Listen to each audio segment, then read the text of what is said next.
الرحمن الرحیم۔ السلام علیکم ورحمۃ اللہ وبرکاتہ۔ دوستو، آج ہم آپ کے لیے بہت ہی انٹرسٹنگ اور اہم اسلامی معلومات لے کر آئے ہیں۔ دوستو، آپ صلی اللہ علیہ وآلہ وسلم کے جھنڈے کا نام عقاب تھا۔ آپ صلی اللہ علیہ وآلہ وسلم کے دو پیالوں کا نام عیر اور عیان تھا۔ آپ صلی اللہ علیہ وآلہ وسلم کی دو تلواروں کا نام مخدوم اور ذوالفقار تھا۔ سرکار دو عالم صلی اللہ علیہ وآلہ وسلم کی کمان کا نام قطوم تھا۔ آپ صلی اللہ علیہ وآلہ وسلم کی چھڑی کا نام مشواک تھا۔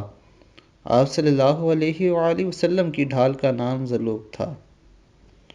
دوستو، ہم میں سے بہت سے لوگوں کو اس سے پہلے ان چیزوں کے نام نہیں پتہ تھے، اور یہ صرف دین اسلام کی ہی خوبصورتی ہے، اور یہ صرف ہمارے نبی اکرم صلی اللہ علیہ وآلہ وسلم کی شان ہے کہ ان سے منسوب ہر چیز کے بارے میں معلومات کو محفوظ کر لیا گیا ہے۔